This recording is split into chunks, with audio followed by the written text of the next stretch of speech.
Pode começar? Pode sim. Vamos lá. Caminho, Verdade e Vida, a página é Esforço e Oração. E despedida a multidão, subiu ao monte a fim de orar à parte. E chegada já à tarde, estava ali só. Está em Mateus capítulo 14, versículo 23. De vez em quando surgem grupos religiosos que preconizam o absoluto retiro das lutas humanas para os serviços da oração. Nesse particular, entretanto, o mestre é sempre a fonte dos ensinamentos vivos. O trabalho e a prece são duas características de sua atividade divina. Jesus nunca se encerrou à distância das criaturas, com o fim de permanecer em contemplação absoluta dos quadros divinos que lhe iluminavam o coração, mas também cultivou a prece em sua altura celestial. Despedida a multidão, terminado o esforço diário, estabelecia a pausa necessária para meditar à parte, comungando com o Pai, na oração solitária e sublime. Se alguém permanece na Terra, é com o objetivo de alcançar um ponto mais alto nas expressões evolutivas, pelo trabalho que foi convocado a fazer. E, pela oração, o homem recebe de Deus o auxílio indispensável à satisfação da tarefa. Esforço e prece completam-se no todo da atividade espiritual.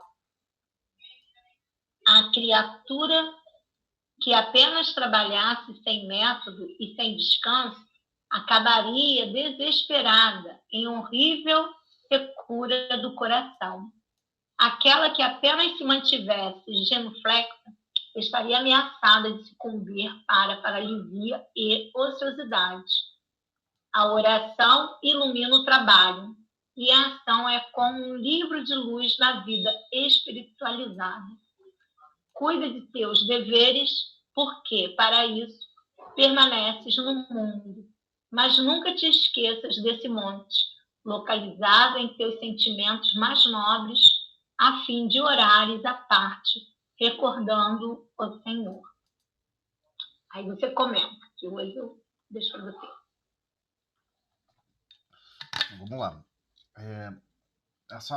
As páginas de Emmanuel sempre parecem simples, né? Mas quando a gente começa a observar, Emmanuel sempre dilata um pouco mais o pensamento. Ele não se conteve só em tratar da dificuldade que muitos assumiram a partir do exemplo do Cristo, né? Alguns interpretaram que o exemplo do Cristo, ao se afastar à parte para realizar a oração, dizendo que não, devemos todos fazer isso e viver do retiro absoluto das lutas, nos retirarmos das lutas absolutas. Isso não é verdade, né? É uma interpretação falsa, no mínimo equivocada. Então, Emmanuel vem e dilata ainda mais o pensamento sobre isso. Então, existe um problema grave no mundo religioso, né? Na estrutura religiosa da Terra, que é governada por teólogos. O quesito e as características da prece foram muito mal interpretadas, da oração, da prece, enfim. O que acontece? Nós temos que ter uma ideia um pouco mais nobre, mais espiritualizada. O que está tentando relatar e está tentando apresentar para todos nós, mesmo fora do corpo físico, estejamos pelo simples desdobramento, pelo sono, ou simplesmente pelo desencarne, agora estamos fora do corpo físico, não estamos mais habitando o corpo físico, sempre teremos em nossas tarefas duas incumbências: o nosso esforço próprio e a oração. O nosso esforço próprio e a oração. Esse foi um exemplo divino. a nível de Cristos, como que isso nem a nível de Cristos é interrompido. Se faz necessário sempre essa oração, o ato de buscarmos em nosso mundo íntimo, nos ligarmos ao Pai, ligarmos a Deus. Então muitos imaginam assim: ah, para que fazer oração? Então quer dizer que Deus precisa da minha oração? Então foi ventilado um monte de ideia distorcida, dizendo: olha, Deus está guardando você entrar em contato com Ele. Se você não entra em contato com Ele, não faz pedido, não agradece, e a coisa fica ruim, hein? Não é isso não é verdade. Nem de perto. Não é verdade. O que a oração promove é uma reestruturação do nosso mundo íntimo. É aquele reconhecimento, aquela humildade sadia. O ato de orar é um ato de humildade. Primeiro, você se considera já de cara criatura. Você não é criador. Então, qualquer tarefa que você vai desempenhar, você se comporta como criatura. Alguém que está recebendo incumbências para assim promover a tarefa.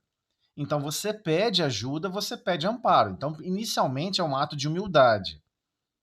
Ok? Só para a gente tratar um pouquinho sobre os sentimentos, antes a gente ler algumas partes aqui importantes. Segundo, parte tão importante quanto a primeira.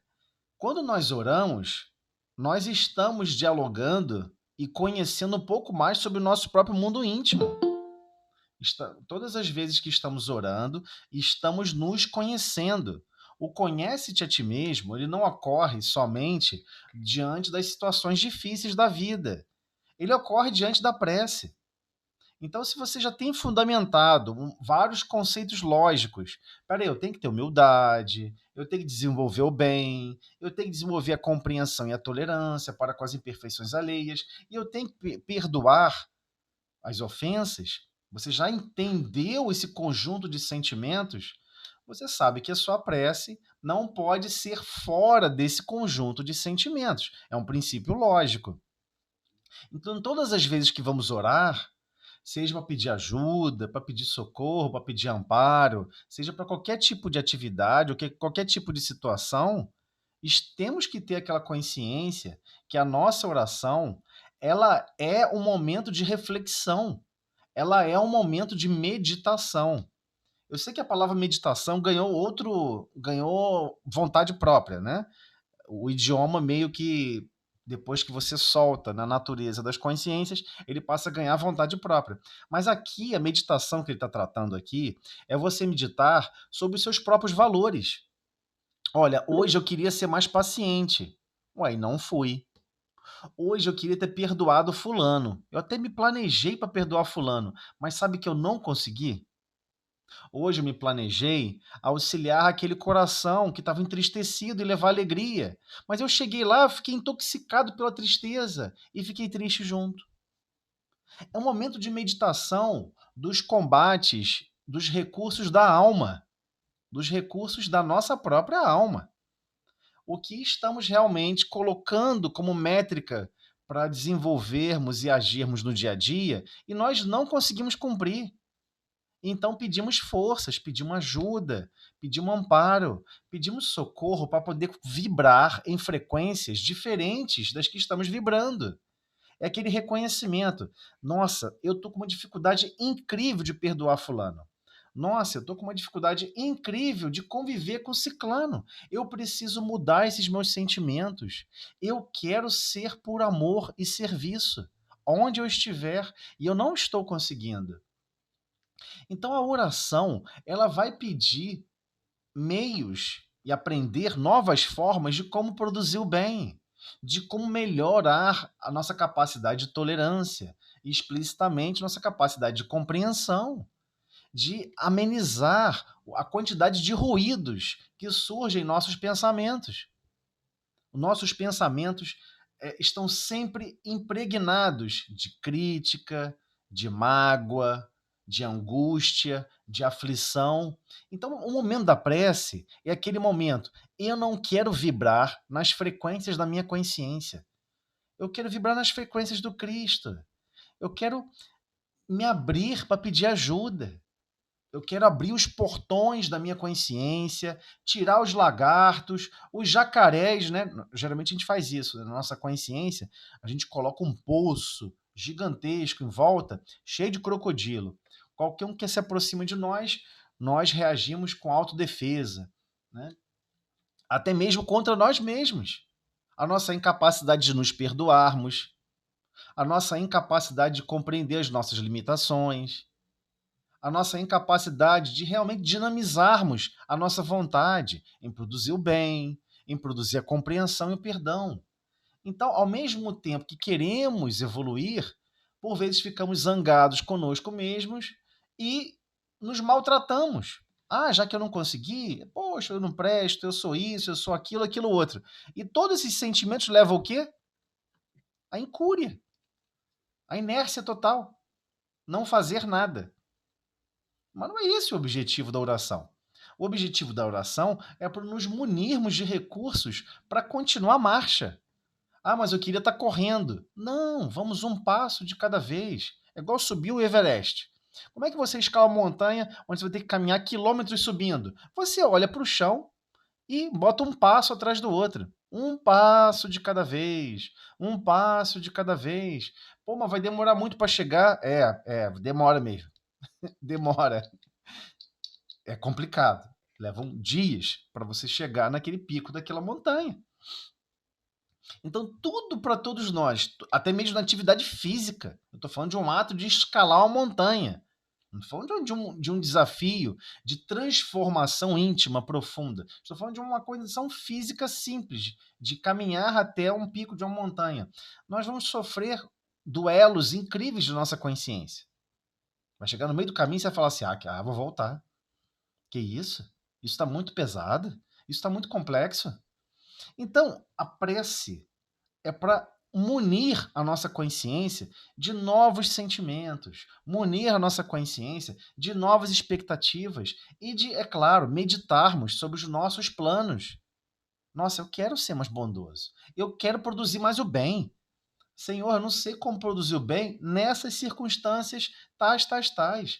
Como eu posso fazer isso? E abrir a consciência a obter inspirações. Senão, nós nos fechamos, e nos fechamos normalmente, num azedume estranho, onde acreditamos que sim, temos consciência da solução de tudo, e nós não temos. Então, ele vai tratar desse assunto na página. Então, primeiramente, ele vai deixar claro: não existe essa questão de não estar trabalhando. Deus trabalha continuamente, todos, sem exceção, trabalham continuamente. O Cristo desencarnou trabalhando, deixou o corpo físico trabalhando e prosseguiu trabalhando ininterruptamente. E continuou trabalhando para a humanidade ininterruptamente. Então nós temos que ter essa consciência. E ele deixou o exemplo. Isso vai ser para todos sempre. É trabalhar e orar. Porque nós queremos sempre reequilibrar. É como se você tivesse com uma bússola e você sempre quer recalibrar essa bússola. O único jeito de recalibrar a bússola, já que seu magnetismo pessoal está descompensando a sua bússola, é você parar e orar e pedir reequilíbrio à sua própria bússola, para você sempre manter o mesmo norte. Senão você erra. Todos nós erramos, inevitavelmente. Então, nós já compreendemos que toda manifestação divina, ela é cooperativa. Ela não é isolada. Então, igualmente, a nossa conduta aqui na Terra tem que compreender isso. Ah, mas eu sou mãe. E eu, sendo mãe, a minha atividade é individual. Não, não é. Isso é um engodo, não é. Sua atividade de agir para com aquele espírito não tem nada de individual. Diversos espíritos nos auxiliam, nos amparam, nos socorrem para que melhor podemos progredir, para que melhor possamos, né, avançar em comunhão com os projetos do Cristo. Então, o Cristo está sempre nos fornecendo sempre mais tarefa, mais esforços, mais mecanismos. Só que o esforço individual tem que ser nosso. Então, retomando, primeiro aspecto da oração. O primeiro aspecto é a humildade. Eu reconheço que eu sou criatura, eu reconheço que eu não tenho equilíbrio, eu reconheço que eu tenho dificuldades e eu quero buscar amparo, socorro. Para não ter problemas? Não, não é isso. Para lidar melhor com os problemas, para estar sempre mais equilibrado, mais focada nos objetivos do Cristo, focado nas ferramentas do amor, benevolência para com todos, produzir o bem sem esperar nada em troca, nem mesmo de Deus. Indulgência para com as imperfeições alheias, ou seja, compreensão e tolerância com as imperfeições alheias e o perdão das ofensas. Essas três ferramentas são indispensáveis. Indispensáveis. E isso não quer dizer que você usando essas três ferramentas, você já consegue fazer as coisas por amor. Olha só como é que a coisa é toda bem complexa, né? Então, temos que estarmos sempre nos munindo dos esforços da nossa própria consciência com muita boa vontade e coragem de admitir, eu tenho dificuldade e eu quero melhorar. A relação direta de progresso, ela está diretamente associada com humildade. Só progride quem é humilde. Vamos supor que a gente chega a um ponto e fale, eu já sei o suficiente de língua portuguesa. Você estacionou. Você não vai mais evoluir no idioma, língua portuguesa. Isso em qualquer idioma. Vai para outro assunto, matemática. Se você fala, eu já sei o suficiente de matemática, já sei tudo de matemática, é uma frase orgulhosa. Então você não vai mais evoluir. Por que você vai querer aprender alguma coisa nova? Você não vai nem buscar. Então, o ato da oração é igualmente uma renúncia de nós mesmos. Nós estamos renunciando à nossa consciência, dizendo o seguinte: consciência, você foi até aqui, mas sem novos recursos, você não possui critérios de criação no bem, naturalmente. Você precisa de inspirações para produzir o bem. Sozinho eu não produzo. A gente tem que ter essa consciência. Ah, mas o Cristo já não está nesse ponto. O Cristo já não tem esse problema, ele já é um espírito puro. Por que ele continua orando a Deus? Porque ele quer estar em sintonia com o Pai continuamente. Ele quer estar em sintonia. Então existe algo mais profundo que ele produz, que nós não temos capacidade de imaginar, da própria alma dele, interligando ele com o Pai e com toda a estrutura da criação. Coisas muito mais complexas que estamos tratando aqui, que certamente tem alguma coisa a ver com as galáxias, com algo mais profundo, que nós não temos condições, nosso pensamento não consegue imaginar o grau de complexidade e profundidade das orações do Cristo para com o Pai, né? Para com Deus. Então, inicialmente, não foi à toa que Emmanuel colocou a ideia de esforço e oração para tratar desse versículo, porque ele foi muito mal interpretado, né? Então, ele deixa claro, né, que o mestre deixa esses exemplos vivos. Ele sempre esteve trabalhando, sempre esteve em atividade diária com todos os discípulos. Trabalhava e produzia prece. Chegava de manhã cedo, Pedro, né, era muito vaidoso, que acordava cedo, pescador. A gente tem orgulho até disso, né? Já viu aquelas pessoas que falam com orgulho? Nossa, eu acordo todo dia às 5 da manhã, naturalmente, sem despertador, sem nada. Ela não percebe que é uma característica de orgulho, né? Mas isso acontecia também com Pedro. Ele acordou cedo, né? Pá, chegou na porta, cadê? Ué, tá vendo o Cristo descendo do monte, dando tchauzinho. E aí, Pedro, tudo bem? Descendo já. Ué, mas da onde? Como é que pode? O cara já acordou mais cedo, orou, ficou lá em meditação, orou profundamente para com o Pai e agora desce e vem se relacionar conosco. Então, temos o hábito da oração assim que nós acordamos, agradecemos pelo novo dia, agradecemos por estarmos iniciando o novo dia, não necessariamente vamos chegar no fim, mas agradecemos por estar acordando, despertando o corpo físico. Então, existe um problema grave, que é a ausência de gratidão, né? Então, a oração também demonstra isso, se somos gratos ou não. Então, ele continua ali, deixando claro, são sempre duas características da atividade, da sua atividade divina. Então, são duas características de sua atividade divina, do Cristo: o trabalho e a prece. Trabalho e prece, trabalho e prece. Então, Jesus nunca se encerrou à distância das criaturas. mas também o quê? Cultivou a prece em sua altura celestial. Então tinha algo a mais ali de celestial, que ele precisava da participação dele, e ele assim executava, e assim despendia esse processo. Então sempre que ele se despedia, né, fazia uma despedida ali da multidão, terminado o esforço diário, ele estabelecia uma pausa necessária para meditar.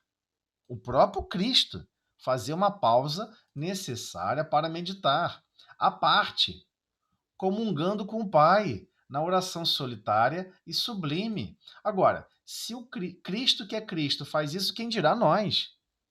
Nós devemos fazer muito mais. Em situações mais difíceis, mais complexas, agregar, botar mais prece nisso daí. Então, ele acabava a tarefa e ia orar ao Pai. E por vezes a gente faz assim, a gente faz uma prece de manhã, uma prece antes das refeições e uma prece antes de dormir. Mas tem tarefas em que nós temos que fazer prece após a tarefa. Né? Até mesmo na casa espírita, muitas pessoas estranham quando a pessoa não tem uma vivência já religiosa, né? Do fluxograma ali religioso. Pô, vocês fazem uma prece no início da reunião e fazem uma prece no final. A prece do início não é suficiente, não? Para o início e o final? É um questionamento justo, né? Por que tem que fazer uma prece no início e uma prece no final? A gente tem que começar a se questionar mais as coisas. Por que, que o mundo é assim? Por que o céu é azul? A gente tem que por que, que eu enxergo daqui o sol amarelo, já que a luz do sol é branca? Então a gente tem que começar a se perguntar as coisas, começar a se questionar. Então, até mesmo na atividade da convivência evangélica cristã, ali da casa espírita, nós compreendemos que há uma necessidade, sim, de orar no final, para agradecer, para pedir pelas nossas próprias consciências, para realmente mantermos a nossa iniciativa de coragem, de determinação, em focar em produzir o bem, em nos transformarmos para fora da casa espírita. A casa espírita ou qualquer outra estrutura religiosa, seja de uma igreja católica, uma igreja protestante, não importa. Ela só é uma carga horária mínima na semana. São 178 horas que você tem disponível na semana, contando o dia e a noite. Você só está ali 1 hora. É 1 para 178. 1 para 178. Ou seja, uma fração ínfima. Então, aquilo ali é um refrigério, um refúgio, é um oásis que você vai renovar suas energias para a semana. Renovar os seus pensamentos para melhor conduzir a vida. Renovar as suas lógicas de verdade, os seus sentimentos para a interação da convivência uns para com os outros. Então, é sempre preparação para fora. Então, oramos ao chegar para nos harmonizarmos com o local e oramos agradecendo o recurso e oramos para que possamos melhor utilizar esses recursos no dia a dia da vida. É esse o objetivo das duas orações, da chegada e depois de saída. Então ele deixa claro, se cada um de nós que estamos aqui ainda na Terra, né? Ou seja, se alguém permanece na Terra, é com o objetivo de alcançar um ponto mais alto. E é estranho, né? Todo mundo acredita que é o contrário. Mas quando ele diz permanece na Terra, permanece prisioneiro, eu não digo prisão no sentido de prisão em si, né? Permanece, digamos assim, interligados à atmosfera da Terra. Então, estejamos no corpo físico ou fora do corpo físico, você não tem como se desprender e ir para Marte. Não, eu vou me desprender e vou para Júpiter, para um planeta mais evoluído. Você não tem como se desprender. Então, se você está, de certa forma, interligado ao projeto da Terra, ou seja, você permanece interligado a este planeta, é com o objetivo de alcançar um ponto mais alto na marcha evolutiva. Como? Nas expressões evolutivas pelo trabalho que foi convocado a fazer. Todos nós fomos convocados a algum trabalho, alguma tarefa, sem exceção. Se estamos aqui, fora do corpo físico ou no corpo físico, estamos com tarefas endereçadas. Nós nos fazemos de bobo, fazemos que não entendemos. Peraí, eu acho que não tem tarefa nenhuma, eu posso fazer o que eu quero, tenho liberdade total. Tem tudo isso, mas ninguém vai ficar apontando, faça isso. faça aquilo outro. Você tem que perceber o que Deus está querendo de mim com esse plano, com esse projeto de reencarnação, com essa atividade de amanhã, de hoje. O que ele quis dizer com isso? Qual foi o projeto? Qual foi o plano? O que ele esperava de mim que eu não cumpri? O que eu deveria estar cumprindo? Como eu deveria estar sentindo a vida de uma forma mais nobre, de uma forma espiritualizada, muito mais superior do que eu estou sentindo? Então, é essa convocação a fazer, né? O que foi convocado a fazer? Coloque seu coração à prova. Ame cada vez mais. Nutra as possibilidades do dia a fazer mais por amor, a exercer a fraternidade de uma forma natural. E ela só vai surgir com exercício. Então, e pela oração? Isso com relação ao trabalho. Mas e pela oração? O homem recebe de Deus o auxílio indispensável à santificação da tarefa. O que quer dizer isso? Quer dizer que nós não temos como executar as tarefas com o devido grau e respeito que elas necessitam. E sem esse recurso a mais de Deus, não vai dar o grau certo adequado para melhor conduzir a estrutura do progresso. Então, a estrutura de progresso que Deus planeja para todos nós, ela também é cooperativa. Ela guarda a nossa cooperação. E como melhor podemos cooperar? Senhor, me inspire para que melhor eu exerça as funções que me foram atribuídas, que eu possa melhor conduzir a vida, que eu possa sentir a vida com muito mais alegria e entusiasmo, mostrando que tudo existe com um objetivo justo e nobre. Então nós só vamos realmente adquirir esse sentimento se orarmos ao Pai pedindo auxílio. Senão, qualquer tarefa a gente acha que é material. Nossa, vou lavar um prato. Você acha que é uma simples tarefa material, mas não é. Não é uma tarefa material simples. O ato de higienizar a casa, vou passar um pano, vou varrer, você faz por amor, você coloca a sua alma a exercer um sentimento nobre enquanto está fazendo a tarefa, ou você faz reclamando, resmungando, nossa, não é que sujou de novo? Não é que essa poeira me persegue? Essa poeira danada. Eu varri tem 2 horas, como é que ela veio parar aqui de novo? Então essa tarefa repetitiva, ela tem muito mais um objetivo a ecoar em nossas almas do que simplesmente pela tarefa física em si. Então nós temos que compreender que esse esforço que vamos ter que desempenhar para limpar o chão, nós temos que fazer com mais alegria, com mais entusiasmo, por estar servindo, exercendo uma função para Deus. Ah, mas Deus não espera que eu fique limpando o chão. Ele não precisa de mim para isso. Precisa, porque ele quer que você limpe o chão para os outros. Ele quer que você lave a louça para os outros. Você não vai usar a louça toda. Você não tem 10 garfos e usa 10 garfos. Você usa um. Você usa uma colher. Você lava os outros para os outros. Então, existe uma série de confluências físicas e constrangimentos físicos que basicamente está nos convidando. Faça por amor ao próximo. Exerça por carinho ao próximo. Faça com mais desvelo nas pequenas coisas, que dirá nas grandes. Chega um coração aflito, não entre no azedume dos comentários que a pessoa faz. Nossa, o mundo é horrível. Nossa, porque eu não sei o quê. Nossa, porque aconteceu isso. A pessoa está gritando, pedindo ajuda. E às vezes a gente vai lá para poder ficar bem na fita, né? Entra comentando os mesmos azedumes, botando fogo na lenha. Não é isso que a pessoa está esperando de cada um de nós. Não é isso que Deus está aguardando do nosso contributo em santificar a tarefa do diálogo, em santificar a tarefa da convivência. É uma tarefa. Então temos que dispor melhor os nossos sentimentos. Mas como vamos fazer isso sem oração? Por vezes a gente não está bem. A pessoa quer vir conversar com a gente não está bem para conversar. Pede para o banheiro, só um minutinho, vou ter que ir no banheiro, estou apertado. Não está apertado nada. Está apertado de consciência desequilibrada. O aperto deve ser muito maior. Vá no banheiro, faz uma oração. Oh, Senhor, que eu possa ter pensamentos positivos, que eu possa fazer sempre o estímulo à compreensão e à tolerância das imperfeições alheias, que eu possa sempre exercer o perdão e estimular o perdão nos outros. Não, esquece isso, perdoa, deixa Dilson, para com isso. Temos que desenvolver isso, mas não é recurso nosso.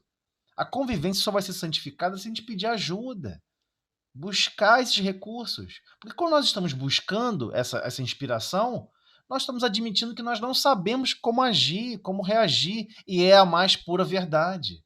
A gente não sabe. É só anotar e revisitar os nossos históricos.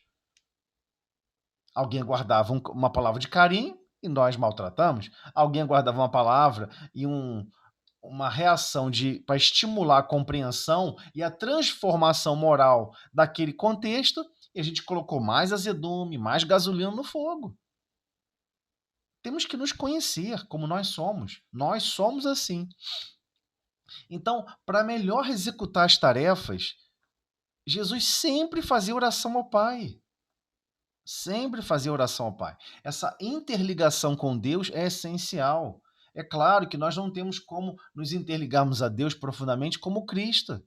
Mas para isso, Cristo fornece diversos outros espíritos de mais baixa grau do espectro evolutivo a nos auxiliarmos. Desde o anjo da guarda, o espírito guardião, o nome que quiser dar, enfim. Está ali sempre nos estimulando a ter sentimentos mais nobres, pensamentos mais nobres. Então, santificar tarefa não é fácil. Não é fácil. Não é. Então, não é trabalhar por trabalhar. A ideia do projeto reencarnatório nunca é trabalhar por trabalhar. Trabalhar por trabalhar, você deixa só as pedras rolarem escada abaixo. Né? E acredita que você joga um computador velho e lá no final vai sair um computador novo. Você acredita nesse milagre divino da evolução automática. Não tem evolução automática. Tem muito trabalho, muito esforço de todas as almas interligadas à lei de progresso. Então, santificar as nossas tarefas é buscar novos recursos. Senhor, eu não sei como tratar esse assunto. Senhor, eu não sei como ser bondoso ao falar. E eu quero aprender. Eu estou cansado de mim mesmo. Eu quero mudar. Então, quando a gente se coloca assim na prece, o recurso chega. O recurso das inspirações de como melhor falar, de como melhor conduzir os sentimentos, vão chegar. E vamos ter que absorver, interpretar e executar de uma maneira adequada. Porque uma coisa é o estímulo, uma coisa é a intuição, outra coisa é como vamos reagir. Né? Você pode, igual a questão do telefone sem fio, passa a informação para um monte de telefone sem fio. Você é o último, entende errado e executa errado. O entender errado é o azedume que ainda vivemos no nosso mundo íntimo. Né? Que a gente não quer perder ele, a gente adora uma reclamação, adora criticar tudo e a todos, adora enxergar tudo distorcido. Espírito superior não enxerga absolutamente nada distorcido. Tudo está perfeito. Tudo, sem exceção, está perfeito. Ele compreende quais são as responsabilidades do pai, ele compreende quais são as responsabilidades dele. Né? Nós sabemos, nós temos responsabilidade de nós para conosco mesmos, nós temos responsabilidade para com o próximo e para com Deus. São 3 grandes responsabilidades. Né? Então ele continua. Esforço e prece completam-se no todo da atividade espiritual. Então, não importa qual atividade estamos executando. Adivinha? Vamos deixar o corpo físico, vamos ser convidados para ajudar em alguma tarefa. Adivinha o que nós vamos sentir? Que nós vamos ter que ter um esforço do nosso mundo íntimo, chama-se boa vontade, e vamos ter que sempre praticar a prece para melhor conduzir o nosso pensamento, para melhor conduzir as condições de equilíbrio. Isso é inevitável, né? Para toda atividade espiritual. A própria mesa mediúnica é um grande educador desses recursos. Você pode chegar lá com a maior das boas vontades, mas você precisa aurir pensamentos mais nobres, buscar inspirações, buscar aurir recursos mais edificantes, que nós não temos. Esse é o recurso da prece que estamos sempre buscando. Então, a criatura que apenas trabalhasse, fazia as coisas mecanicamente, né? sem método e sem descanso, acabaria o quê? Desesperada, em horrível secura do coração. E nós observamos isso. Tem pessoas que trabalham a encarnação inteira. Aí chega depois e se aposenta. Uma secura desgraçada no coração. Porque ela cismou que ia chegar na aposentadoria e chegar feliz. Ué, mas a pessoa só quis trabalhar sem método. Por que sem método? Sem usar o método do Cristo. Quando ele fala que sem método, é que sem usar o método de melhor conduzir a vida. Então, é nesse sentido que está falando aqui. Sem método e sem descanso. Ou seja, a pessoa faz as atividades do dia a dia de forma irrefletida, ou seja, levianamente, não para refletir. Eu devo agir assim? Eu devo falar assim? Isso tem alguma ligação com Cristo? Isso não tem? O momento do descanso dessas reflexões é para isso. Então, se a gente segue a vida sem método e sem descanso, o que acontece? A gente acaba o quê? Desesperados, em uma horrível secura de coração. Toda atividade de trabalho da história, daquela encarnação, você acha que foi horrível. Tudo que você viveu é horrível. O trabalho era horrível. Conviver com os outros era horrível. Por quê? Nós não usávamos o método do Cristo. E nós não parávamos para descansar, para fazer a prece e pedir ajuda para melhor sentir a vida, para melhor desposar sentimentos mais nobres. Se a gente não faz isso, qualquer atividade, sem exceção, vai gerar horrível secura de coração. É uma consequência automática. Parece que tudo que você está fazendo não tem sentimento nenhum envolvido. Parece que está fazendo tudo mecanicamente e que não tem função, não tem objetivo. E aquela que apenas se mantivesse genuflexa, ou seja, ajoelhado, né? Eu vou ajoelhar aqui, vou começar a fazer uma oração, pedir muita ajuda a Deus. Estaria ameaçado de quê? De sucumbir pela paralisia e ociosidade. Então não é isso, não é nem tão pouco, nem muito para um lado, nem muito para o outro. Tem que haver sempre o trabalho edificante, da ação edificante, do pensamento edificante, da vontade edificante de produzir o bem e, é claro, buscando aurir melhores recursos com oração. Então, a oração ilumina o trabalho, certamente. E a ação em si é como um livro de luz na vida espiritualizada. Por que ele faz essa comparação? Por que ele fala que a ação é como um livro de luz na vida espiritualizada? É estranho. A comparação é estranha. Né? A oração é como se fosse jogar luz. Você joga mais luz no trabalho. Não é isso? Você está lá fazendo uma tarefa, você joga mais luz, ou seja, você percebe ao seu derredor as implicações do seu trabalho, aí como aquele seu trabalho está interligado a várias outras almas, está tudo interligado, tudo tem um princípio divino nobre, justo e valoroso por trás. Então, claro, estou falando aqui dos trabalhos adequadamente nobres e justos, né? Não estou falando de um trabalho injusto ou que despreza ou maltrata os outros, não é isso. Então, a oração ilumina o trabalho. Ilumina. Ou seja, ele vai dar um grau superior ao trabalho. Você vai conseguir colocar mais sentimentos mais nobres na mesma tarefa, devido à oração, porque você conseguiu aurir recursos de percepção mais nobres. Agora, aqui é estranho. E a ação é como um livro de luz na vida espiritualizada. Por que ele fala um livro de luz? Um livro de luz. É estranho, né? Mas não é tão estranho assim. Por quê? Porque se ele é de luz, ele não é de matéria física, você pode acessá-lo em qualquer lugar. É uma construção do seu histórico. Nossa, não é que eu consegui desempenhar aquele bem? Nossa, não é que eu consegui desempenhar aquela compreensão? Nossa, não é que eu consegui perdoar? Você vai observando o histórico anotado na sua alma, porque é um livro de luz. Ele está com você continuamente. Nossa, não é que o projeto divino funciona? É só confiar no Cristo que vai dar certo e seguir amando e servindo? Vai dar certo. Você fica com esse livro. isso constrói aquele histórico da sua vida espiritualizada. Por que espiritualizada? Porque você se preocupa agora com a marcha do progresso evolutivo espiritual. Você não está só preocupado com a marcha de progresso evolutivo do planeta. Você está preocupado com a marcha do progresso evolutivo espiritual de todos.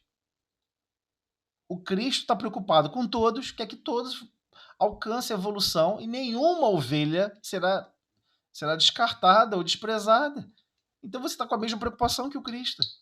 Você está se imbuindo cada vez mais de observar com o seu próprio livro de luz que funciona, com o seu histórico funciona, e você quer que toda essa funcionalidade já percebida seja alardeada para todas as outras consciências. Você vai colocar o seu próprio histórico como testemunho de amor para com o próximo, né? Então, cuida de teus deveres, porque para isso permaneces no mundo, mas nunca te esqueças desse monte. E aí ele deixa claro, não é para ficar subindo morro, fugindo para poder fazer prece, não é isso. Ele está localizado aonde? Em teus sentimentos mais nobres, a fim de orares à parte, recordando o Senhor. Então, aquele momento, o que é o monte? Ir ao monte para orar, né? É justamente buscar o quê? Os nossos sentimentos mais nobres. Não é fazer exatamente a mesma coisa fisicamente. Certamente o Cristo tinha justificativas que nós não compreendemos hoje para subir ao monte. Havia uma justificativa para isso, que nós não compreendemos e não precisamos compreender agora. Porque a Mano já está deixando a dica. É lá, em qualquer lugar que você acha que você consegue ter um mínimo de paz, que você acredita nesse momento, em que você vai o quê? Se ligar aos seus sentimentos mais nobres, de progresso, de evolução, de amor, de brandura, de afabilidade, de doçura, que você quer dinamizar esses potenciais do bem, do amor, né?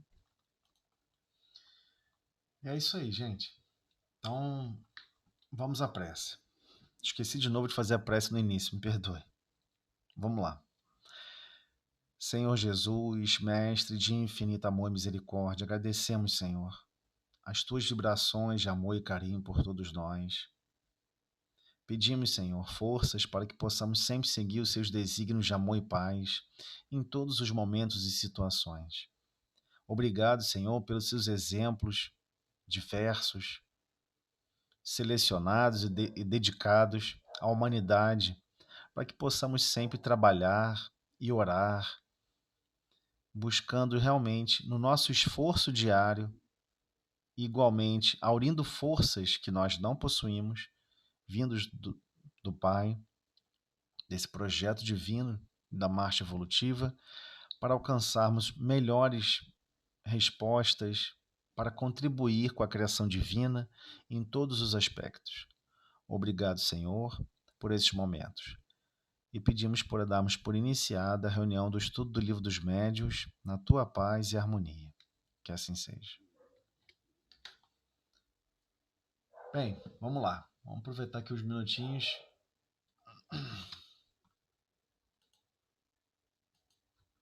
Alguém quer falar alguma coisa? Não? Todo mundo já está cansado de ter esforço e oração à vontade, né? Mas olha só, hein? Haja esforço. Mas é esse o convite, né? O convite do Cristo. Treinando. É isso aí, temos que treinar. Treinar em tudo.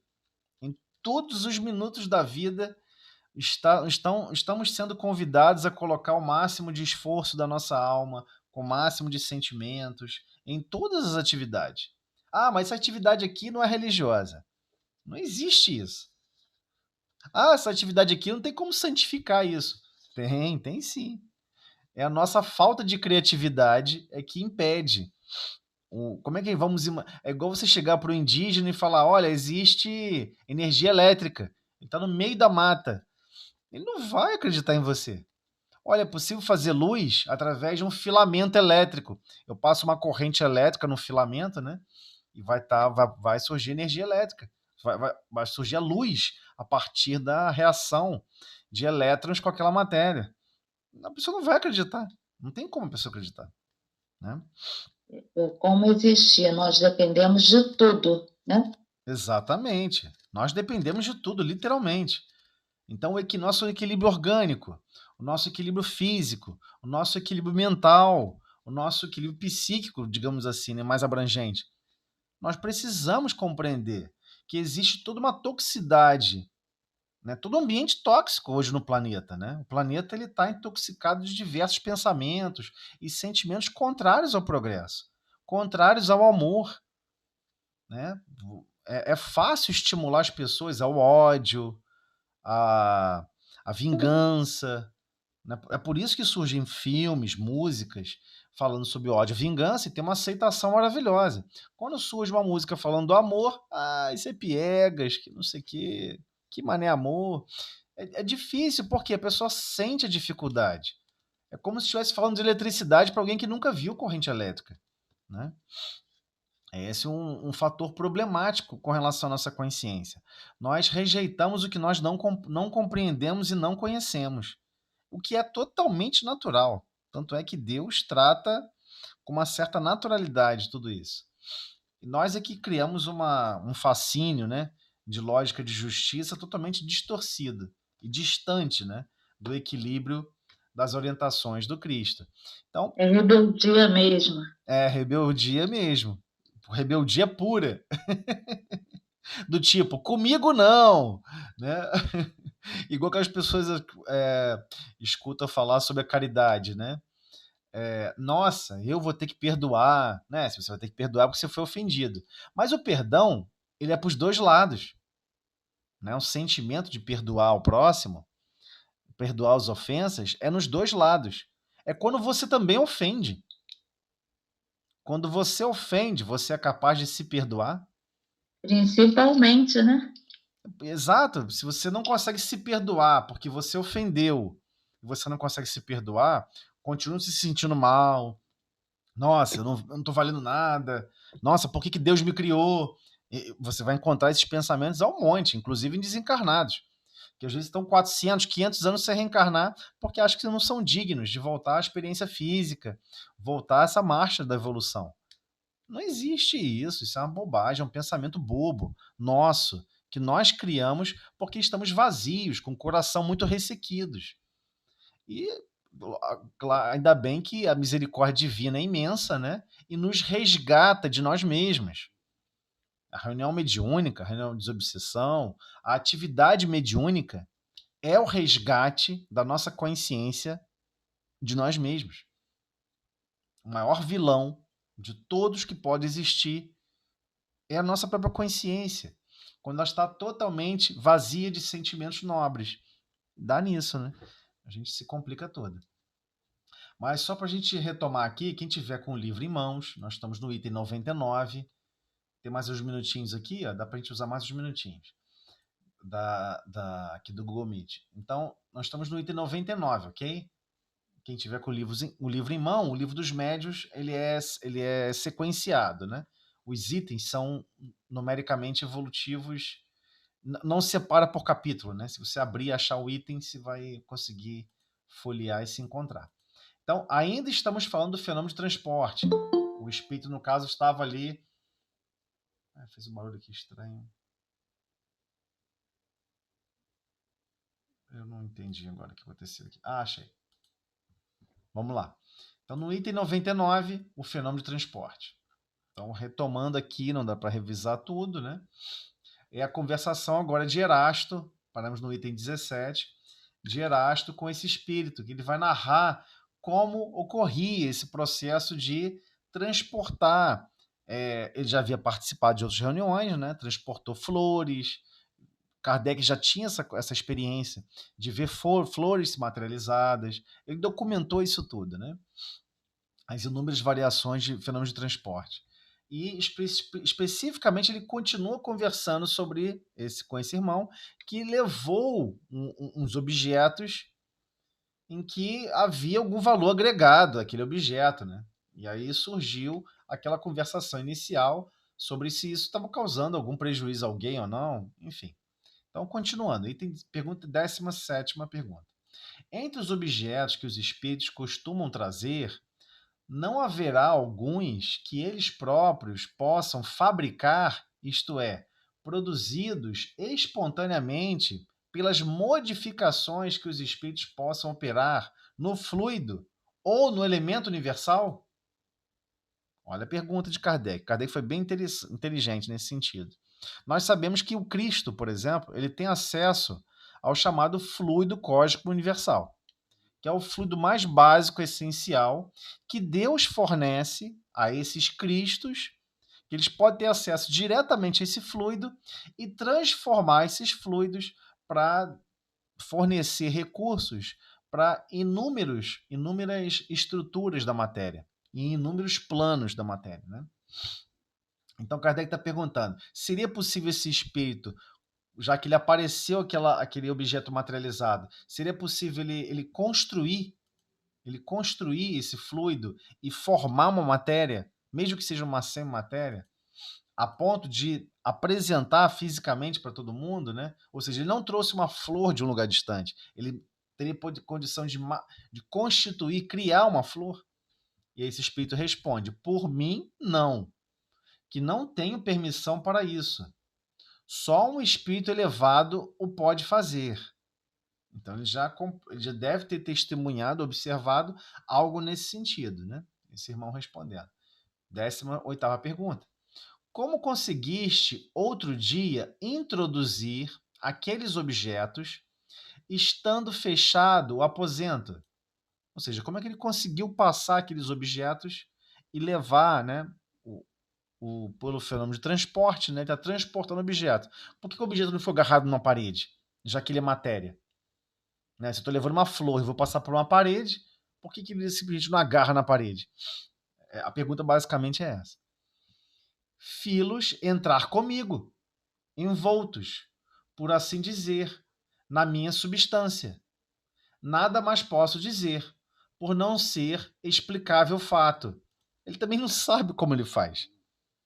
Né? Por isso que eu gosto daquele exemplo do açúcar, né? Ou do sal. Você coloca o sal na água, você dissolve, o grão some, aquilo é um fluido. Você pode até transportar por outros meios líquidos, se você conter, de certa forma, aquele fluido. Se você depois evaporar aquele fluido, todo o sal é restituído. Ou seja, você conseguiu transportar o elemento NaCl, né? A molécula NaCl, a molécula do sal, né? De forma a navegar por um fluido e depois ser destituído daquele fluido e voltar à condição dele normal. Né? Continuando, então. 19ª pergunta. Como fizeste para tornar visíveis estes objetos que, um momento antes, eram invisíveis? Tirei a matéria que os envolvia. Ele não consegue explicar. Está além da capacidade dele física e de compreensão. Então, nota de Erasto. Erasto vem ajudar. O que os envolve não é matéria propriamente dita, mas um fluido tirado, metade do perispírito do médium e metade do espírito que opera. Então, sim, os fenômenos mediúnicos ocorrem com o consumo do fluido que compõe o seu perispírito. Resumidamente, é isso que ele está querendo dizer. Né? Porque uma parte do fluido foi tirada do médium, uma parte do fluido é tirado do próprio perispírito, do espírito que está provocando o fenômeno. Ele manipula esses dois fluidos para que esse fluido tenha uma especialização para assim proceder. Então, por exemplo, se eu entregar para vocês mercúrio líquido, que é o metal, mercúrio que vocês observam em termômetro, e você tentar dissolver sal em mercúrio, se eu pegar o sal e tentar dissolver em mercúrio, ele não dissolve. O sal não reage com o mercúrio, como reage com a água. Mesma coisa o açúcar, né? A molécula do açúcar. Então retomando aqui, ó, 19ª pergunta. Como fizeste para tornar visíveis esses objetos que, em um momento atrás, eram invisíveis?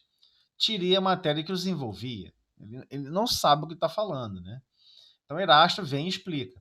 O que os envolve não é matéria propriamente dita, mas o fluido tirado metade do espírito do médium, ou seja, a doação de ectoplasma, doação de fluidos apropriados para aquele fenômeno. Então, o médium tem que conseguir gerar esses fluidos em abundância, misturar metade, por isso ele está falando metade, né? Ou seja, 50% ele usa desse fluido, mistura com 50% do fluido do próprio espírito, para operar o fenômeno. Então, Erasto sempre explica mais tecnicamente. E agora vai a pergunta que, para Erasto, né? 20ª pergunta. Pode um objeto ser trazido a um lugar inteiramente fechado? Numa palavra, pode o espírito espiritualizar um objeto material de maneira que se torne capaz de penetrar a matéria? Erasto vai explicar. É complexa esta questão.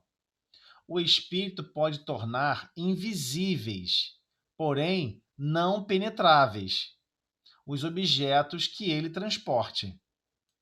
Não pode quebrar a agregação da matéria, porque seria a destruição do objeto. Então, só retificando, ele não passa o objeto pela matéria, ele não passa pela porta, ele apenas torna o objeto invisível. Ele o transporta com ele, mas ele não vai poder passar pelos caminhos que ele passava antes. Então, se tiver tudo fechado, trancado, ele não consegue passar o objeto. Ok? Por isso está falando da penetrabilidade. Ele não tem como.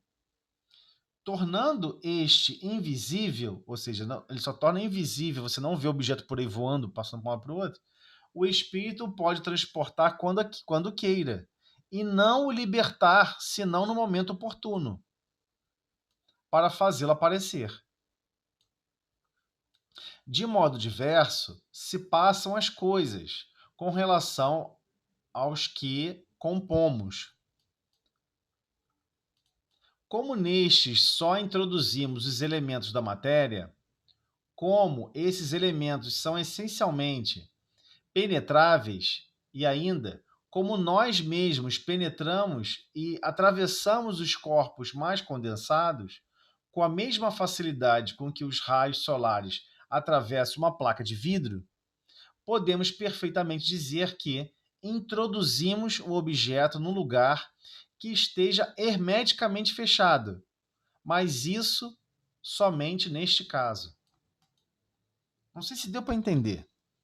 Ele está deixando claramente, nós não desagregamos a matéria, transformamos ela em energia, levamos para dentro de um ambiente fechado e reestruturamos a matéria. Não é isso não é assim que funciona. É isso que está tentando explicar. Ok? Nota. Quanto à teoria da formação espontânea dos objetos, veja-se adiante o capítulo intitulado Do Laboratório do Mundo Invisível. Ok? Então, eu não sei se ficou claro aqui essa resposta de Erasto. Porque ele tá explicando o seguinte: o espírito vai transportar aquele objeto.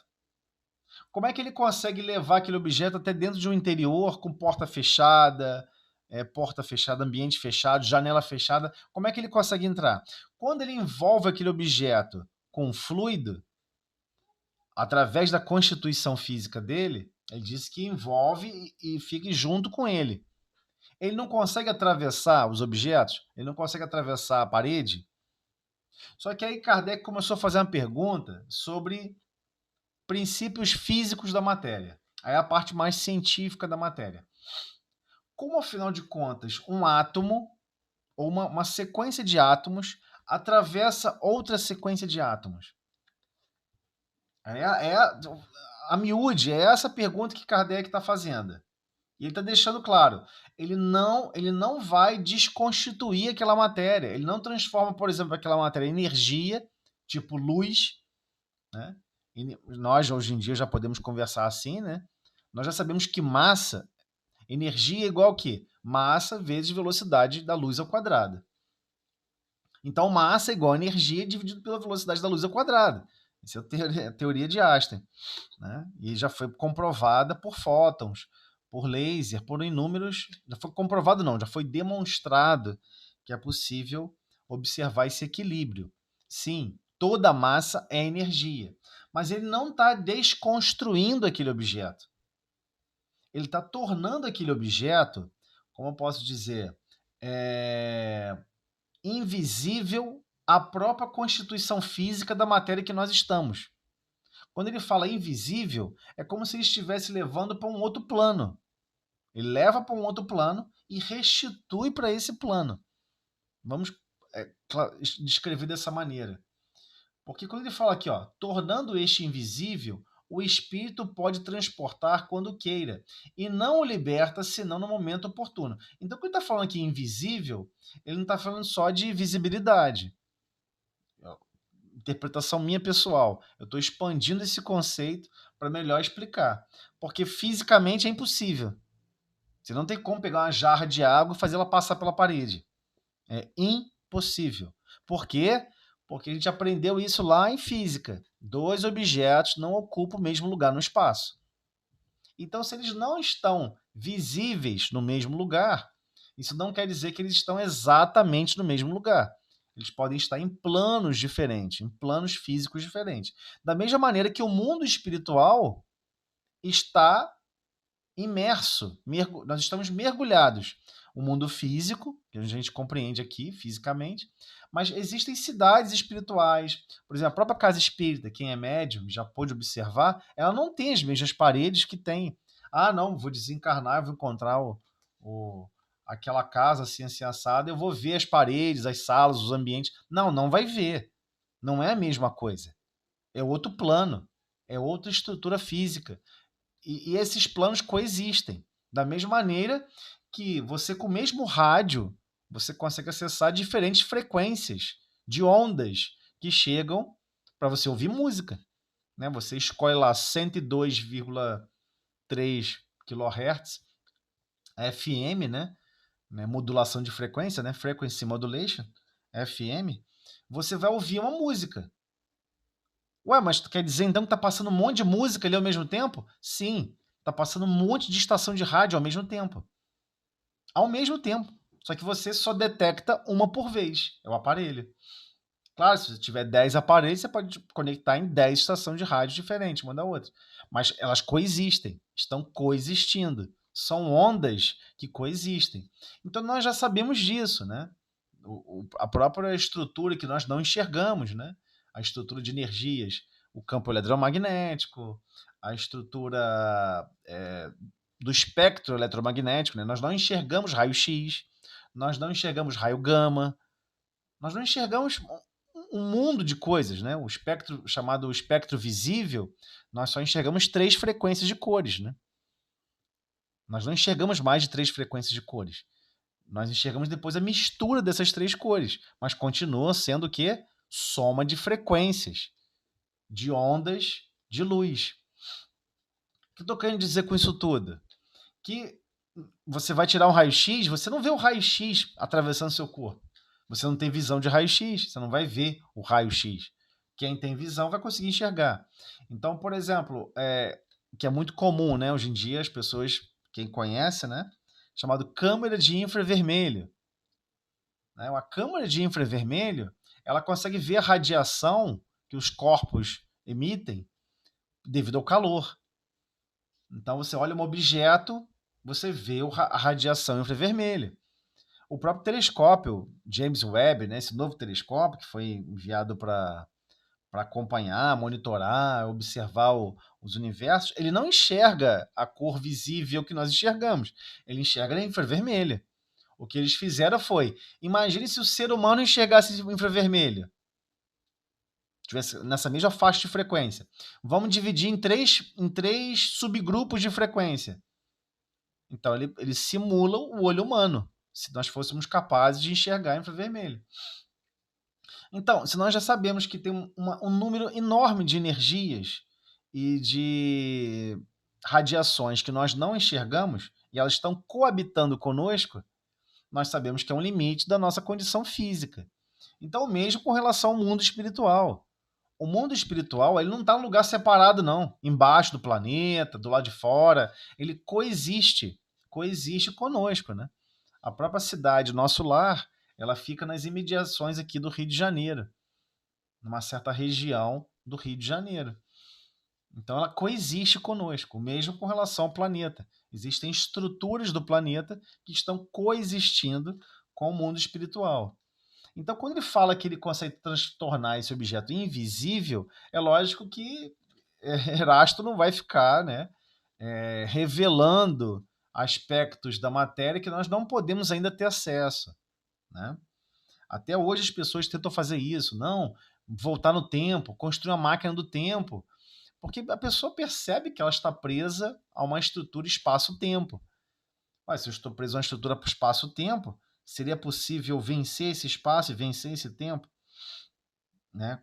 Caminhando por esse tecido espaço-tempo de uma forma diferente. Então, é nesse sentido que ele torna invisível o objeto. Ele não está desconstituindo o objeto, né? Porque senão seria impossível. Ele ia tentar passar pela parede e agarrar a jarra. Ele ia passar e a jarra ia ficar agarrada, né?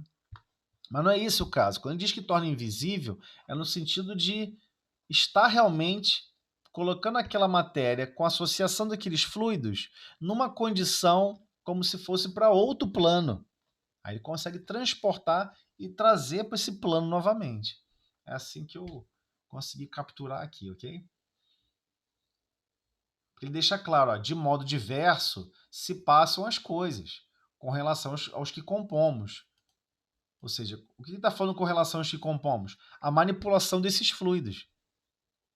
É isso. Do outro lado, você só faz isso com a sua mente. Você usa a sua vontade para manipular fluidos o tempo inteiro. Então, hoje, o que nós fazemos para manipular fluidos? Né? Você quer levantar alguma coisa pesada, você usa um macaco hidráulico. Ué, mas é hidráulico, né? Você precisa de um fluido para transmitir a pressão, né? Por seções de áreas diferentes. Então, como nestes só introduzimos os elementos da matéria, como nestes só introduzimos os elementos da matéria, como esses elementos são essencialmente penetráveis, esses fluidos que ele manipulam, e ainda, como nós mesmos penetramos e atravessamos os corpos mais condensados, que é o que a gente chama de matéria grosseira, com a mesma facilidade com que os raios solares atravessam uma placa de vidro, podemos perfeitamente dizer que introduzimos o objeto num lugar, aqui ele dá a dica, ó, introduzimos o objeto num lugar que esteja hermeticamente fechado. Então, o que a gente enxerga como hermeticamente fechado, imagina uma caixa, um quarto, tudo trancado, é por isso, porque ele consegue conduzir através desse fluido, né? Não sei se eu consegui me fazer claro aqui, porque ele foi bem subjetivo na resposta, né? Ele não foi enfático a dizer como assim o faz. Mas ele deixa a nota aqui, que vai ter um capítulo dedicado para isso, do laboratório do mundo invisível. Como é possível manipular e dar propriedades especiais a esses fluidos para realizar esses tipos de tarefa, sabendo que isso aqui é extremamente raro, né? Porque, fisicamente falando, ele poderia transportar, por exemplo, uma faca para dentro do corpo de alguém. Não teria diferença nenhuma. É isso que ele está querendo dizer nessa conversação aqui, ok? E aí vamos iniciar um novo capítulo na próxima reunião. Tá ok? Capítulo 6, das manifestações visuais. Entender como ocorre esse processo. Ah, eu vi um espírito. Ah, eu vi um perispírito, né? Você não vê espírito, só vê perispírito. Ah, eu vi aquele perispírito, eu vi aquele perispírito. Como é que funciona isso, afinal de contas, tá bom? Que é o item 6, tá ok? A gente vai iniciar na próxima reunião. Mas deu para ter uma ideia básica aí, pelo menos, sobre os fenômenos de transporte? Alguém tem alguma dúvida para perguntar? Ficou alguma coisa estranha para compreender? Então, pode transportar qualquer objeto, desde que tenha um conhecimento e a manipulação de acordo com a espiritualidade superior, a permissão, né? Sim, mas ao mesmo tempo, desde que tenham quantidade de fluido suficiente, porque a quantidade de fluido é proporcional à massa, né? Ao volume de átomos e de moléculas que compõem aquele objeto. É bem complexo, né? É, tipo, por exemplo, não é questão de massa, não é questão de peso, né? Não é questão de quilograma, mas é questão de Não, eu volume, estou dizendo volume assim, atômico. complexo para um espírito que ainda, assim, que não tem tanto conhecimento, que nem... Não, sim, com certeza, mas, por exemplo, aqui na Terra, se alguém te pedir, Ana, transporta para mim 300 toneladas de feijão. Você fala, transporta, me dá a grana aí, que eu vou alugar caminhões, onde cada caminhão tem capacidade de 5 toneladas. Eu sei que preciso de 60 caminhões, né? 5 vezes 6, 30, 300 toneladas. Alcancei. Eu carrego tudo de uma vez só, numa ida só. Ah, mas eu não tenho isso tudo. Ah, então, pelo menos 6 caminhões, eu faço em 10 viagens. E é isso. Você sabe que você vai precisar desses recursos. Então, o próprio espírito desencarnado, no caso ali o médium, né? O médium não, o espírito desencarnado que está provocando o fenômeno, ele sabe que tem certos limites físicos. Ele não tem capacidade de conseguir manipular esses fluidos todos. Lembrando, é 50% do médium, 50% dele, da constituição perispiritual dele. Então, o fluido universal que compõe o perispírito dele vai ter que ser colocado para manipular com os 50% dos fluidos ofertados pelo médium, a revelia ou não, para manipular esse fluido para dar um grau de funcionalidade para essa função. E vamos entender que é assim para todos os outros fenômenos. Todos os outros fenômenos. O Tem próprio uma pergunta. Sim, pode falar.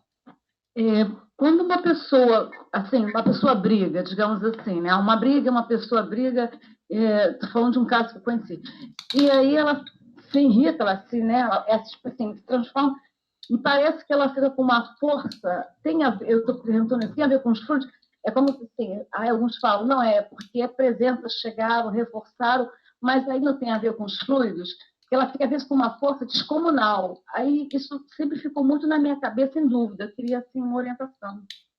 Então, a nossa força física, do corpo físico, ela é desconhecida de nós mesmos. Nós só conhecemos a nossa força física quando nós levamos ela até o limite. Só que em situações, e a ciência da Terra já percebeu isso, né? A ciência da Terra já investigando, já observou uma mãe pular num fosso de jacaré e abrir a boca do jacaré e tirar a criança. Aí você fica assim, pô, mas a boca do jacaré são 4 toneladas de mordida? Como é que ela conseguiu abrir 4 toneladas na mão?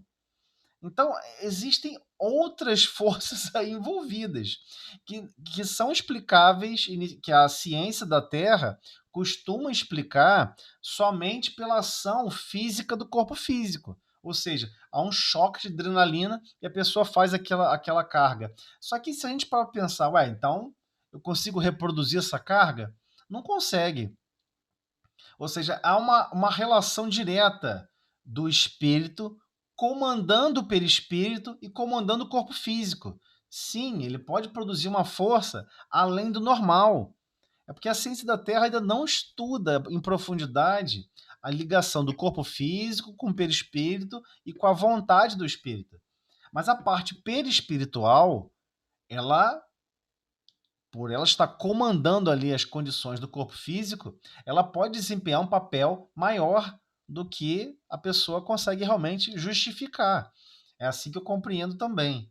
Agora, nos fenômenos de sentir raiva, a coisa é mais grave, né? A coisa é mais complexa, porque não arremessamos só o fluido de uma forma, digamos assim, somente para o corpo físico. Nós arremessamos para todos os lados, é como uma pequena bomba atômica, né? Vai igual um cogumelo, né? Realmente se propaga uma frente de destruição, onde arremessamos o nosso pensamento associado com o sentimento, é claro, que é ruim. Ele é ruim. Chico Xavier passou por isso, né?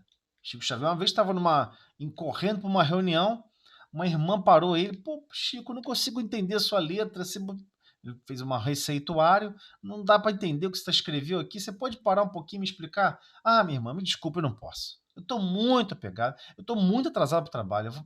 Na próxima eu te explico. Aí saiu correndo. Aí a mana apareceu para ele, se materializou para ele. Lembrando, né, que a gente vai estudar sobre essa parte dos fenômenos visuais, o médium ele não vê o tempo todo. Então, existe um gasto de energia para o médium conseguir enxergar. Então, ele vai, aparece para Chico e fala: Chico, volta lá agora e explica. Aí Chico vai falar: não. Não, explica você, pô. O Chico não vai fazer isso. Opa, mano, para chegar, mano, aparecer para ele. Sim, Chico, sim, mano, tudo bem. Aí voltando: minha senhora, calma aí, eu vou te explicar assim, peraí. Aí explicou.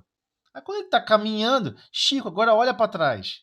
Porque ela pegou e falou: vai com Deus, Chico, muito obrigado, meu irmão, que eu não sei o quê. Olha as energias que estão chegando, vindo até o seu coração, até a sua constituição perispiritual. E Emmanuel deixou claro para ele. A reunião que acontecer mais tarde, se você tivesse surgido uma situação de animosidade, em que ela iria arremessar um monte de pensamentos negativos, ia complicar bastante a reunião.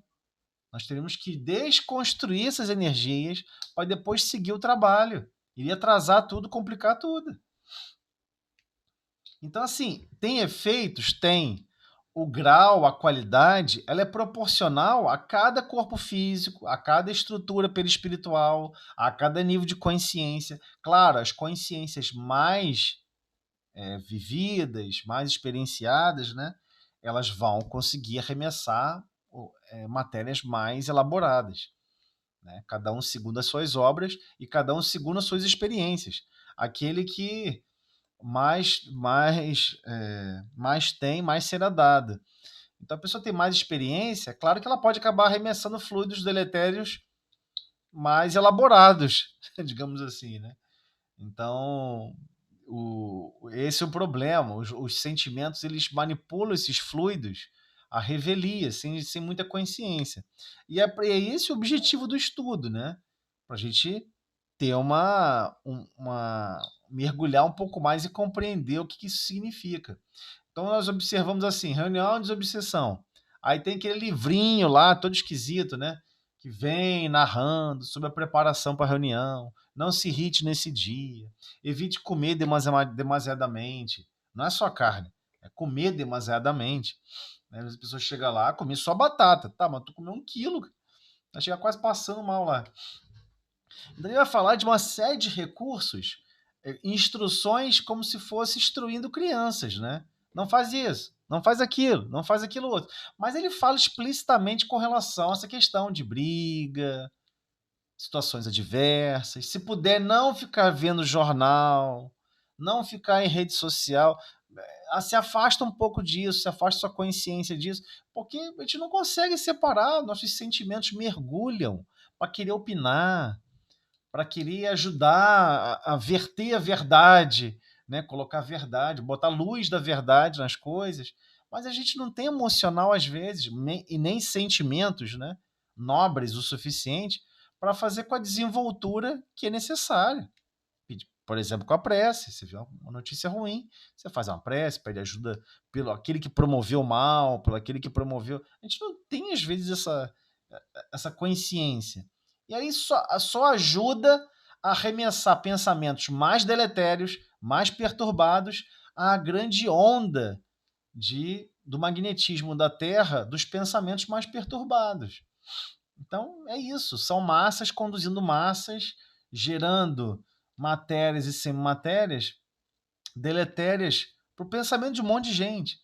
E a gente não quer mais contribuir dessa forma, né, na convivência social. Mais espiritualizada, digamos assim, né? Então, todas as vezes que estamos com a nossa consciência mais evangelizada, a gente quer fugir de ficar criticando, destruindo, apontando falta. Você viu a falta? Você nem comenta com ninguém. Seja pessoa conhecida ou não conhecida. Você ora por aquela pessoa, pede ajuda, pede amparo. Porque se você ficar no azedume de arremessar, né, que é o chamado, você vai ficar atacando, né? Essa diferença entre o diabo e Satanás. Estamos numa reunião de estudo, a gente tem que compreender isso. por vezes somos verdadeiros diabos. Nós somos totalmente do contra. A pessoa fez uma coisa equivocada, fez um mal. Você quer jogar mais mal em cima da pessoa. Você não tá tentando auxiliar o progresso dele nem de ninguém. E muito menos da vítima. Porque às vezes a vítima não está preocupada com vingança, que a gente chama de justiça aqui na Terra. A pessoa está preocupada com aquele amor que desencarnou, se está bem, se está tudo bem. Então, se deveria orar, poxa, que aquele amor daquela pessoa possa estar bem, possa ser envolvida com muito carinho, amor. A gente não pensa isso. A gente ainda tá prisioneira aos pensamentos diabolos, aos pensamentos do contra. E, ao mesmo tempo, o Velho Testamento fala do Satanás, né? Que é diferente do diabolos. O Satanás é quando a gente se imagina basicamente inquisidores, que a gente pode ficar julgando as pessoas, condenando as pessoas. Basicamente, a gente se torna ministério público. Você cata as informações e acusa. Isso é o Satanás. É quando nós nos arvoramos de ministério público. Ah, eu sou agora no Ministério Público. Vi isso, vi aquilo outro. E você acusa a pessoa. Você é isso, você é aquilo outro. Todas as vezes que estamos acusando as pessoas de malfeitos, nós estamos nos colocando como Ministério Público de almas. Isso tem um preço. Nada é de graça nessa terra. Nada é de graça. Nenhum pensamento sai impune. Esse é o problema. O quanto que estamos colocando a nossa alma em condições precárias, de precariedade, porque isso vai começar a adoecer a nossa força psíquica, vai começar a adoecer a nossa capacidade de concentração. Nós vamos surfar e sofrer os reflexos dos pensamentos mal orientados. Então nós estamos cansados de viver como diabolos e como, né, os verdadeiros satanás da história. Então Satanás, na estrutura hebraica, se a gente for recorrer lá e buscar a palavra, é aquele que acusa, é aquele grupo que acusa, que lista e que aponta o que você fez de errado, ou o que o outro está fazendo de errado. Quando você se arvora de listar e acusar, está provocando um mal gigante. Quem somos nós para ficar julgando as coisas? Deixa para Deus. Deus sabe como empreender a lei de justiça, amor e caridade. Ah, por que a gente não pode ajudar nesse quesito também ao Cristo e ajudar esse quesito também a Deus? Você já ama e já produz caridade naturalmente? Então, se a gente não ama e não produz caridade naturalmente, certamente nós não produzimos justiça. Porque a lei é uníssona. Não existe justiça sem amor e caridade. Não existe amor sem justiça e sem caridade. Igualmente, a caridade não pode existir sem amor e sem justiça. É uma tríade. Inclusive, em hebraico, é uma única palavra, né? Justiça, amor e caridade, existe uma palavra que representa os três, de forma uníssona. Ou seja, é um único sentimento.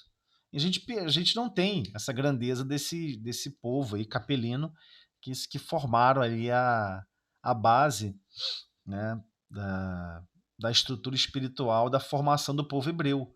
Mas eles eram muito mais nobres com relação a isso. Eles já tinham essa grandeza, já compreendiam que essa lei divina era fundamental, né? Só que eles se fecharam, né? Passaram só a escrever em sânscrito, não queria se misturar com ninguém. O povo indiano também engatou em se escrever em sânscrito. Essas grandes verdades espirituais, não queria se misturar com o povo.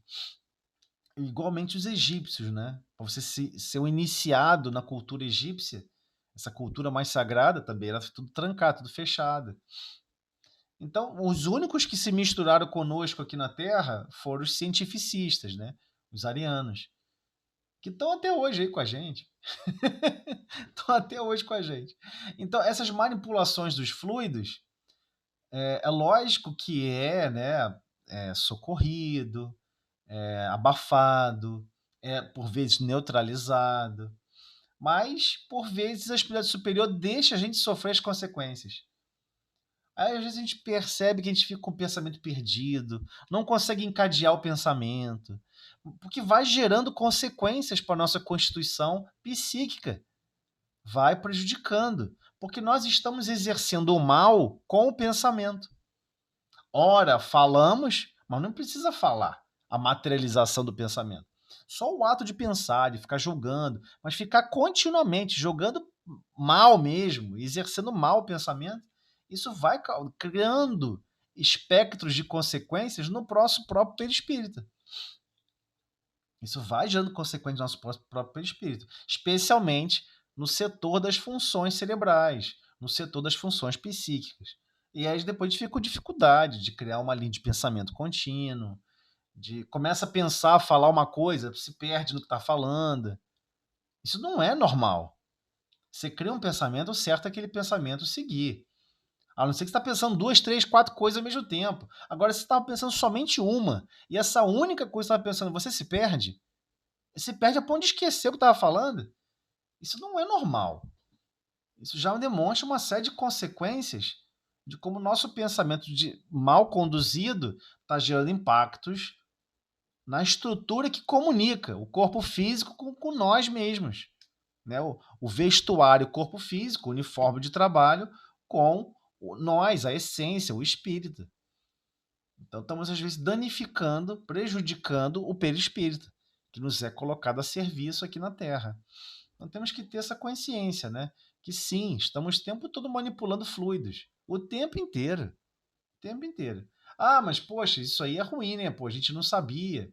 Ué, mas é assim, você vê algo que o espírito não pode negar, né? No caso da experiência do livro Nosso Lar. Nosso Lar explica em detalhes para a gente algo inusitado. Está lá o espírito responsável principal da história.